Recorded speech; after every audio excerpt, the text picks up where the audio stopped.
Bagi pengguna Android, iPhone 11 ini selalu menjadi bayang-bayang purchase decision saya karena sekarang sudah terbilang terjangkau ya, di 6,99 juta itu sudah bisa mendapatkan brand new iPhone 11. Tapi saya tetap bingung apakah pengen menjadikan HP ini sebagai daily driver atau tidak, dan bagaimana pandangan saya sebagai user Android dengan iPhone 11 di tahun 2023 ini. Yuk kita mulai videonya.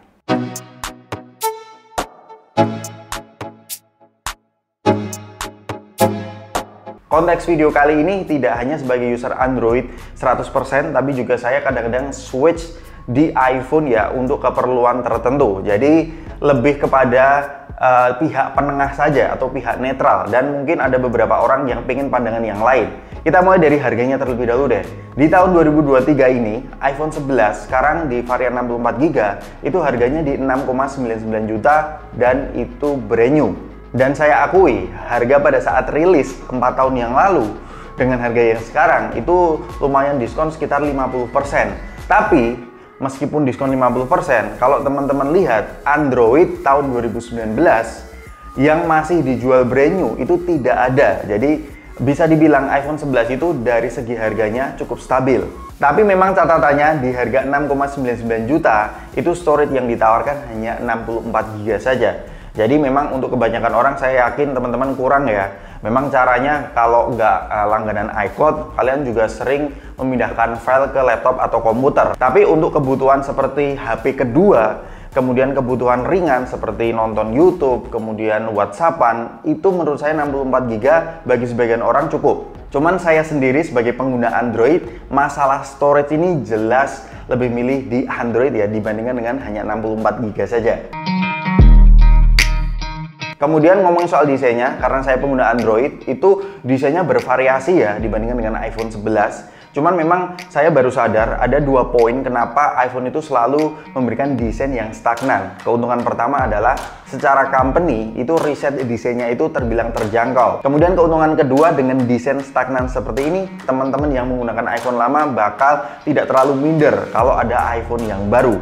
Yang agak kurang seru dari desainnya bukan dari bagian belakangnya, tapi dari tampak depannya. Ini bezelnya lumayan tebal ya. Resolusinya juga HD, belum Full HD.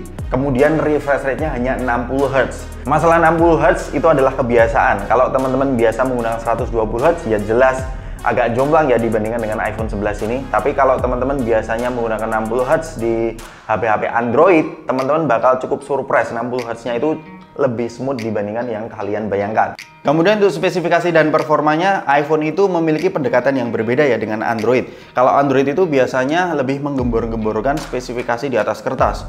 RAM-nya sebesar apa, kemudian prosesor yang digunakan seperti apa, dan kapasitas baterainya sebesar apa. Itu adalah salah satu pertimbangan jika kita pengen membeli Android. Ditambah lagi Android itu kan segmentasinya berbeda. Ada yang entry level, kemudian mid range, sampai flagship. Kalau iPhone 11 aja ini yang base model itu prosesornya sama dengan iPhone 11 Pro Max. Jadi nggak usah pusing-pusing, dia sama-sama cepat seperti iPhone 11 Pro Max. Oleh karena itu jangan bandingkan iPhone dengan HP Android mid range ataupun entry level, itu nggak apple to apple. Kalau kalian bisa membandingkan dengan harga yang mirip-mirip, mungkin hasilnya akan tipis-tipis. Tapi meskipun demikian, saya akui ya, A13 Bionic yang sudah berumur 4 tahun itu bisa mengimbangi chipset Android yang rilisnya tahun lalu ya, jaraknya hampir 3 tahun dari single core-nya aja kalian bisa melihat. Snapdragon 8 Plus Gen 1 memang lebih unggul dari multi-core sih, cuman di skenario yang lain seperti ekspor video lebih cepat di A13 Bionic. Tapi untuk pengalaman gaming experience, memang saya kurang begitu sreg dengan iPhone karena dari sistem coolingnya itu tidak seproper Android. Mungkin hanya itu saja sih. Kemudian untuk performa baterainya, kalau kita lihat kapasitasnya ya memang mediocre ya, 3110 mAh di tahun 2023 bagi pengguna Android jelas menjadi poin tersendiri untuk mengejek. Tapi dengan optimalisasi dari Apple-nya itu sendiri, 3110 mAh menurut saya sudah cukup. Nggak terlalu irit juga nggak terlalu boros. Screen on time rata-ratanya sekitar 5 jam, bisa menyentuh 6 jam, itu tergantung kondisi baterai health teman-teman. Kemudian untuk softwarenya, ini memang ada plus dan minusnya ya. iPhone itu plusnya jelas dari segi update softwarenya masih yang paling panjang ya, dia sampai 5 tahun. Kalau di Android itu paling panjang sekitar 4 tahun. Itu pun ada potensi 5 tahun bisa nambah seperti iPhone 6s yang bisa menyentuh tahun ke-7-nya ya. Kemudian masalah eksklusivitas aplikasi dan sekuritasnya itu menjadi salah satu faktor yang utama di iPhone karena agak lebih sulit dibobol dibandingkan dengan Android. Kemudian minusnya, iPhone itu memiliki fitur-fitur yang dijaga agar kita selalu pengen upgrade ke model terbaru ya, seperti night mode di iPhone 11, kamera ultrawide dan selfie-nya itu tidak bisa mendukung. Kalau di Android, semenjak ada night mode, HP-HP yang tidak ada night mode itu bisa di-update menjadi bisa menggunakan night mode. Kemudian masalah storage-nya, di iPhone itu iCloud hanya 5 GB, kalau di Google Drive itu bisa sampai 15 GB.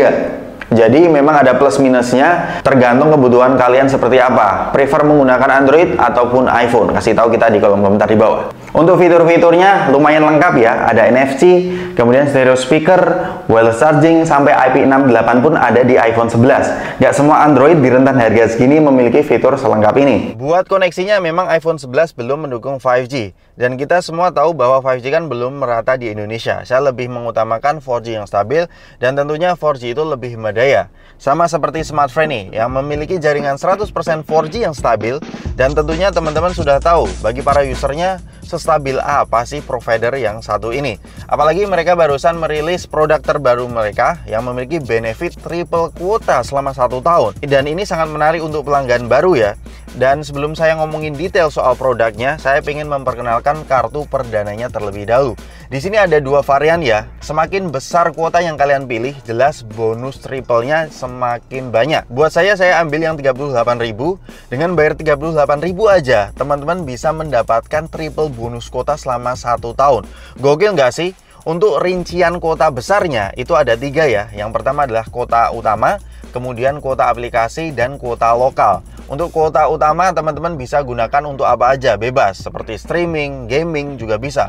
Kemudian untuk kuota aplikasi, untuk aplikasi chat teman-teman bisa membuka WhatsApp, Line, sampai Discord. Kemudian untuk aplikasi ojol teman-teman bisa akses Grab ataupun Gojek.